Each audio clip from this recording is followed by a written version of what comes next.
Nabi SAW sediakan mimbar khusus untuk dia dalam masjid dia, untuk dia syair. Apa syair? Jawab orang-orang kafir dengan syair dia. Dia kata huduh kepada Nabi SAW. Nabi SAW suruh Hasan jawab dalam bentuk syair juga. Sebab Nabi dia tak say syair-syair ni. Tetapi hak Nabi tak say tidak bermakna hak tu tak leh. Tidak bermakna hak tu tak leh. Tidak sesuai dengan dia. Takut-takut nanti orang kata ni rana-rana pula. Banyak perkara lah waktu tu berhubung dengan syair tu. Jadi Hasan pun bersyair. Dan syair dalam masjid boleh. Nabi SAW tidak larang, asalkan isi dia tu molek. Asalkan isi dia tu molek. Dan Hasan ini mata dia tu kelabu. Dan dia banyak kali dia tidak pergi perang. Dia ni penakut sikit di kalangan sahabat. Mana ada dalam hadis-hadis sebut dia ni penakut. Dia tidak pergi perang. Dia ni alah ke macam perangai dia tu macam perempuan sikit. Itu. Dia tak pergi perang. Tetapi tak apa, dia main peranan dia, ada peranan dia. Peranan dia mana dia boleh buat syair ni. Syair ni penting. Maknanya hak buat lagu, hak buat nasyid, hak buat syair yang bangkit semangat ni, kadang-kadang orangnya bukan gagah, orangnya bukan kuat. Tak apalah, masing-masing buat kerja. Apa yang dia boleh buat? Apa yang dia boleh buat? Dalam satu peperangan itu, dia duduk sekali dengan orang perempuan. Nabi suruh dia duduk sekali dengan orang perempuan. Bila orang Yahudi ni nak naik atas benteng tu, tempat orang Islam duduk tu, ada perempuan tu kata, Pergilah tikai. Dia tak pergi. Itu maknanya dia adalah kelemahan dia. Tapi kelemahan dia tu tak bolehlah kita nak perendah dia dengan maksud nak perendah dia. Tidak. Ini hakikat. Jadi pengajaran kepada kita. Bila-bila masa pun ada orang yang lebih dari satu sudut, kurang dari satu sudut ini, ada sama-sama. Akhir sekali orang perempuan tu pergi ambil tiang kemah tu, orang tajam ujung dia ditikai. Jadi Hasan tu mana dia tengok gitu. Maknanya nak ayatnya ada juga orang, kadang-kadang orang lelaki pun dia, orang perempuan lebih kuat lagi. Kadang-kadang. Tetapi dia tetap main peranan dia, cara dia. Begitu. Kalau bab syair ni hebatlah dia. Bab syair. Orang kafir kena syair dia gelepar lah, mana panah. Itu situ pula lebih dia. Gitulah. Berhubung dengan inilah turun ayat ma qata'tum tadi. Hak lagi supaya tu. Ini bab halal ghanimah ini untuk umat ini saja. Nabi SAW cerita dalam hadis ni, cerita Nabi dulu, kisah seorang Nabi. Dia kata kepada kaum dia, jangan ikut aku. Siapa-siapa hak baru nikah, dia memiliki kemaluan perempuan ini, maknanya halal lah kepada dia perempuan itu. Itu makna dia memiliki, itu makna dia bahasa dia guna gitu. Maknanya dia sudah berkahwin, sah lah. Begitu. Dan dia nak bersama isterinya itu, dia belum lagi bersama dengan isteri dia tu, jangan ikut aku. Lepas tu dia sebut lagi beberapa perkara ni.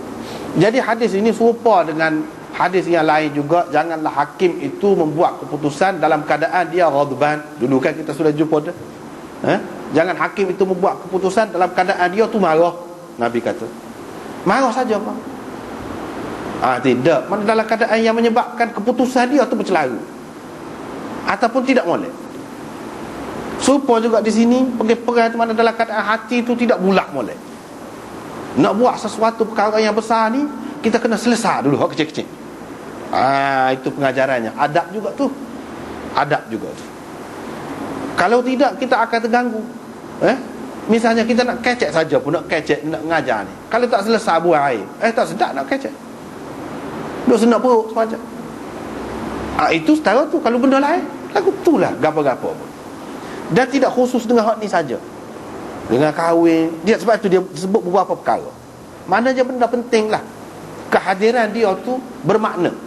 Misalnya nak akad bumbung ni, nak letak di atas tu, hak lain, bahagian lain siap dah.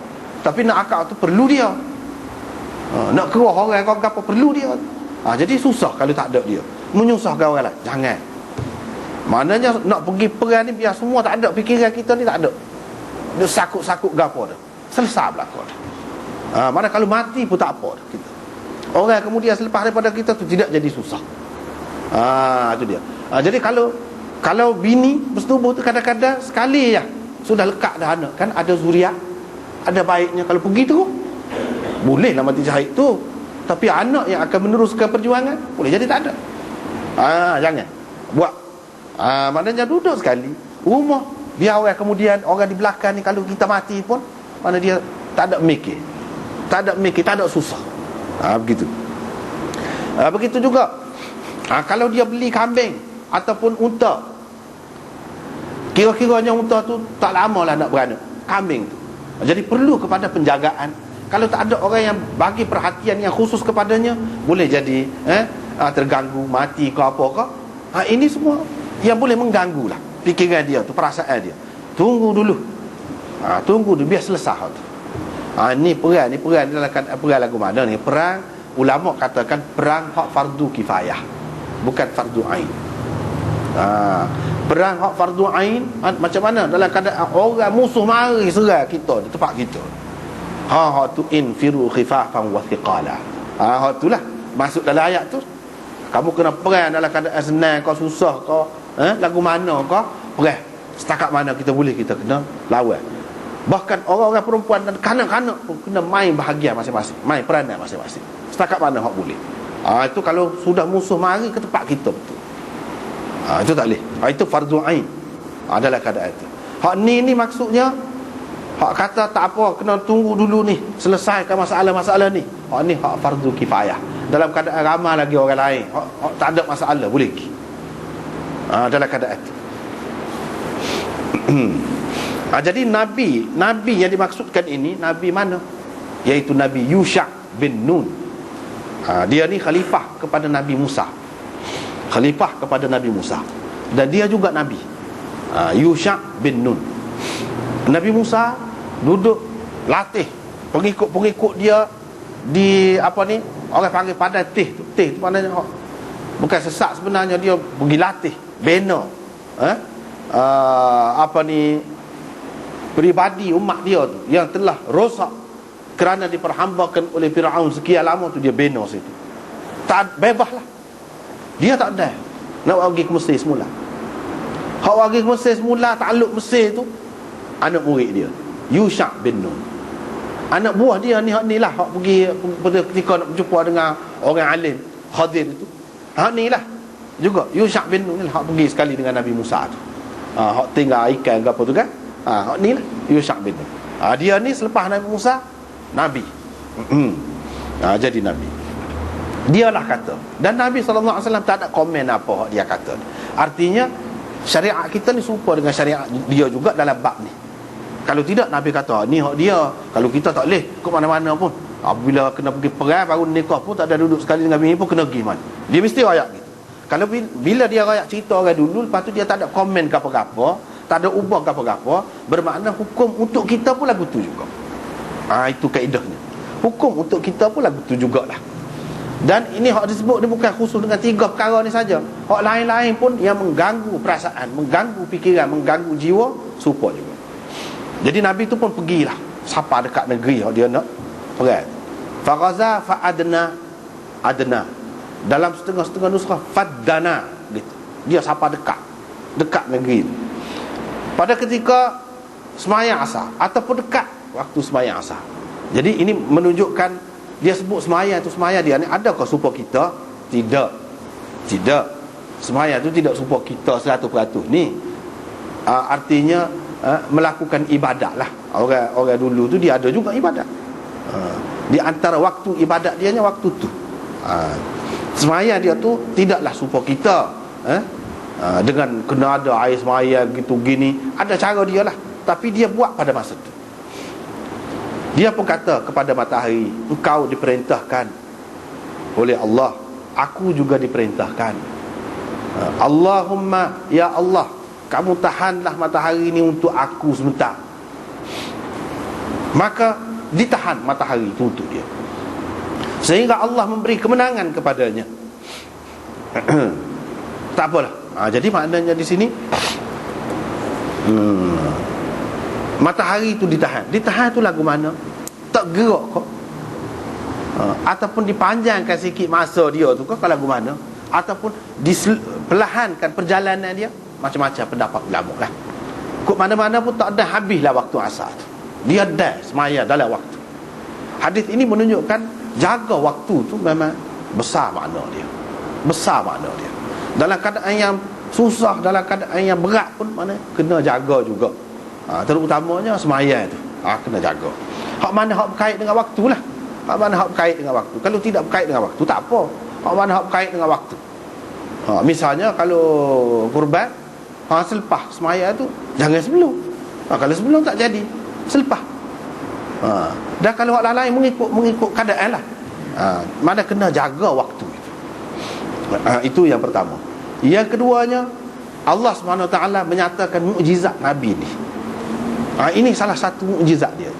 Maknanya perjalanan matahari itu jadi tidak seperti biasa. Kalau nak kiranya tak ada.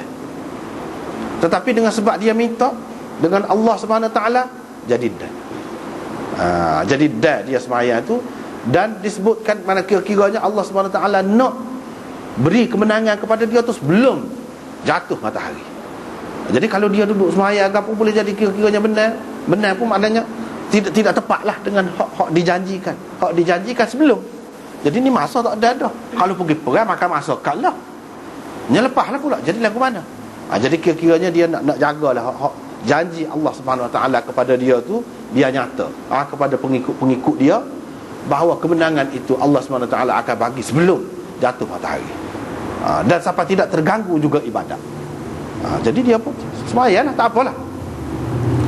Dalam hadis Nabi SAW yang lain disebutkan, inna syamsa lam tuhbas li ahadin ataupun li basharin illa li Yusha' bin Nun layali yasara ila Baitul Maqdis. Matahari tidak pernah ditahan untuk mana-mana manusia, untuk seseorang, kecuali untuk Yusha' bin Nun, iaitu pada hari ataupun malam dia berjalan. Mana kiranya malam lah, beberapa malam. Mana perjalanan itu maka mengambil masa beberapa malam. Tapi hak ni peristiwa ni berlaku ni siang lagi, tak jadi malam lagi. Dia nak pergi ke Baitul Maqdis. Jadi hak negeri hak kata hak dia nak pergi perang tu nama apa? Ariha nama dia. Baitul Maqdis lah, mana dalam Palestin sekarang ni. Hak tu je ada. Lepas tu hak hadis-hadis lain hak kata matahari ni diberhentikan untuk Nabi Musa, untuk Nabi Sulaiman, Nabi Daud, Nabi kita. Hak lain tak ada sahih. Hak sahih hak ni sebagai mukjizat dia Allah SWT bagi. Seperti mana Nabi Musa disebut wa kallamallahu Musa taklima, disebutkan dia tu sebagai kalimullah. Nabi kita pun tidak gitu, walaupun Nabi kita lebih istimewa daripada dia, tetapi bab tu Allah SWT beri khusus untuk dia. Dan dalam hadis hak sahih dia sebut tak ada Allah SWT hentikan matahari ni untuk siapa-siapa manusia kecuali untuk Yusha' bin Nun saja. Ini satu kelebihan dia, mukjizat untuk dia. Maknanya kalau perjalanan dia tu biasanya setara ni, dalam masa 5 minit dia jadi 15 minit. Tuhan boleh buat lagu tu. Maknanya langgar hak biasa. Ataupun berhenti tu, berhenti boleh. Tapi ada juga riwayat-riwayat dalam hak kita ni disebutkan pernah matahari ni dihentikan. Matahari jatuh dah, naik balik semula. Tu dalam riwayat-riwayat kita ada tersebut itu. Dalam riwayat kita, umpamanya dalam Mushkilul Athar ada, dalam Asy-Syifa Qadhi Iyad ada, dalam Dalailun Nubuwah Baihaqi pun ada, Syah Waliullah pun ada sebut juga. Ya, jadi sebut tu pasal apa? Jangan kita ingat dalam kitab orang-orang besar ni kalau ada kat maka telas lah. Boleh. Tidak lagu tu. Cara orang mengaji hadis tidak lagu tu. Walaupun ada dalam kitab Syah Waliullah, walaupun ada dalam kitab Baihaqi, tengoklah ulama hadis kata ada.